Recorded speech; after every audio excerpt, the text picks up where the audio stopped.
हे उद्धव ठाकरे त्यांचं तर सांगायसारखं काहीच नाही. त्यांना फक्त भाषणामध्ये चांगली स्टाईल येते. ते आले की नुसतं असं करते ती. मला कळतच नाही प्राणायाम करायला लागले का व्यायाम करायला. अरे असं करायचे काम सांग. कुत्रा जरी नरेंद्र मोदींच्या दिशेनं भुकायला लागलं तर शरद पवारला आणि उद्धव ठाकरेला लगेच वाटतं त्या कुत्र्याला सेनापती करूया आणि आपण कुत्र्याच्या मागणं जाऊया. संजय राऊतच्या बद्दल मी अजिबात बोलणार नाही, कारण शूर्पणखेला सुद्धा तिने मागं टाकलेला आहे. परंतु एवढा व्यक्तित्व राजकारणामध्ये कधी बघितलं नाही.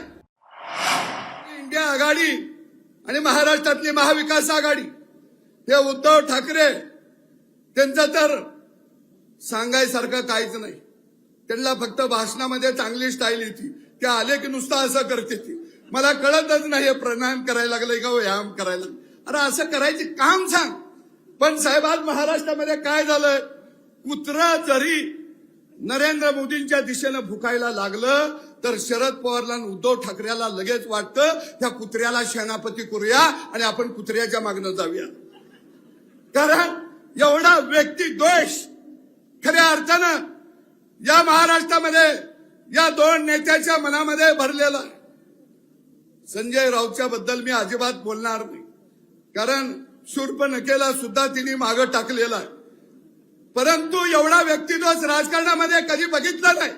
अरे आज जर बघितलं, मोदीच्या माध्यमातून शेतकऱ्याच्या खात्यावरती किसान सन्मान योजनेच्या माध्यमातून 6,000 रुपये वर्षाला येत आहेत आणि सरकार 6,000 रुपये देत आहे. आपण मतदाराकडे जाताना गावागावात सांगा, संडास मोदीनं दिला, रस्ता मोदीनं दिला, फुकट धान्य मोदीनं दिला, करोनाची लस मोदीनं दिलं, पिण्याचं पाणी मोदीनं दिलं, हे गावागावात राहायला गरीबाला घर मोदीनं दिलं. हे गावागावात जाऊन आपल्याला सांगायचं आहे. आणि परत एकदा हा देश अखंड ठेवणारा व्यक्तिमत्व जर कोण असेल तर त्याचं नाव नरेंद्र मोदी आहे.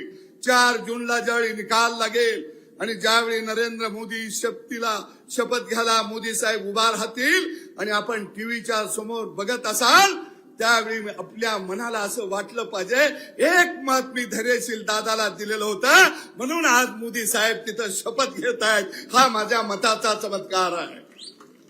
हा एक अभिमान, हा एक स्वाभिमान आपल्याला वाटला पाहिजे.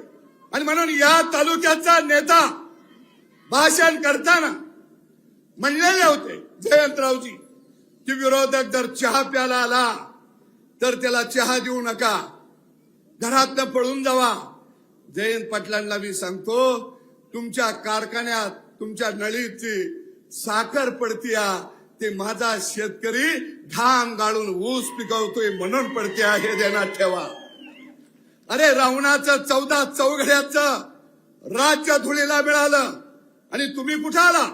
या महाराष्ट्रामध्ये मी आज सांगतो, येणारा विधानसभा असो किंवा लोकसभा असो, या ठिकाणी नरेंद्र मोदी, एकनाथ शिंदे आणि देवेंद्रजीच्या नेतृत्वावरचं सरकार दिल्लीत आणि राज्यामध्ये येणार आहे. त्याच्यात काही बदल होणार नाही. आणि साहेब मी तुम्हाला शब्द देतो, गेल्या वेळी जेवढी आम्हाला मतं मिळाली त्या मतामध्ये आम्ही कुठेही कमी पडणार नाही. कारण आता ही सगळी मंडळी रात्रीचा दिवस करून या ठिकाणी या मतदारसंघामध्ये काम करत आहेत. आणि निश्चितपणानं आम्ही या ठिकाणी मोदी साहेबांची पताका आम्ही या ठिकाणी फडकवल्याशिवाय शांत राहणार नाही. आणि प्रभू रामचंद्राचा हा धनुष्यबाण आम्ही दिल्लीला पाठवल्याशिवाय खऱ्या अर्थानं स्वस्थ बसणार नाही.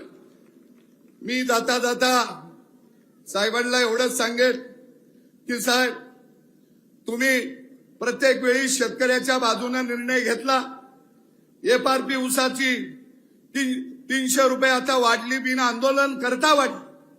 ज्या ज्या वेळी आम्ही शेतकऱ्याचं घराणं घेऊन आलो त्यावेळी साहेब तुम्ही ऐकलं. पण मी एवढं साहेब तुम्हाला सांगेन की आमचा लढा हा गावगडा विरुद्ध वाडा असा आहे. आमचा लढा विस्थापित विरुद्ध प्रस्थापित असा आहे. कारण सदाभाऊ खोत हा राजकारणामध्ये आमदार होण्यासाठी आला नाही, मंत्री होण्यासाठी आला नाही. माझा नेता हिमालया एवढा मोठा झाला तर त्याच्या पायावर डोकं ठेवण्याची ताकद या सदाभाऊची आहे. कारण मी माझ्या नेत्यामध्ये देव बघतो, मी माझ्या नेत्यामध्ये विकास बघतो, मी माझ्या नेत्यामध्ये गावगाडा बघतो, मी माझ्या नेत्यामध्ये गावगाड्यातली राबणारी शेता भातातली माणसं बघतो, मी माझ्या नेत्यामध्ये गावगाड्यातला घाम गळणारी माणसं बघतो, मी माझ्या नेत्यामध्ये प्रस्थापितांच्या विरोधामध्ये लढणारं हृदय बघतो, मी माझ्या नेत्यामध्ये निश्चयानं एखादा केलेला निश्चय प्रस्थापिताच्या छातडाव पाय उभा ठेवून राहण्याची हिंमत मी माझ्या नेत्यामध्ये बघतो. आणि एवढंच नाही, अरे माझ्या नेत्यावर जर संकट आलं तर काळीच हातावर घेऊन लढण्याची हिंमत ठेवणारा मी कार्यकर्ता. अरे काय मिळो ना मिळो, अरे नेत्याला मिळालं ते आमचं आहे, नेत्याला मिळालं ते आमच्यासाठी आहे, माझ्या गावगाड्यासाठी आहे, राबणाऱ्या शेतकऱ्यासाठी आहे, हा मानणारा मी कार्यकर्ता आहे. आणि म्हणून माझ्याजवळ देवराव अण्णापासून सम्राट बाबा, राहुल दादा, ही सगळी टीम, अगदी आनंदराव बापू पासून विक्रम भाऊ पर्यंत ही साधी साधी माणसं माझ्या बरोबर राहिली. नेहमी मी त्यांना सांगत आलो की संयमानं जाऊया, तकदीर मध्ये जे लिहिलेलं आहे त्याच्यापेक्षा जास्त मिळत नाही, त्याच्यापेक्षा कमी मिळत नाही. आपला लढा हा प्रस्थापितांच्या विरोधातला आहे. आणि साहेब, या वाळवा तालुक्यामध्ये सुद्धा आम्ही क्रांती केल्याशिवाय राहणार नाही. धन्यवाद. जय हिंद, जय महाराष्ट्र.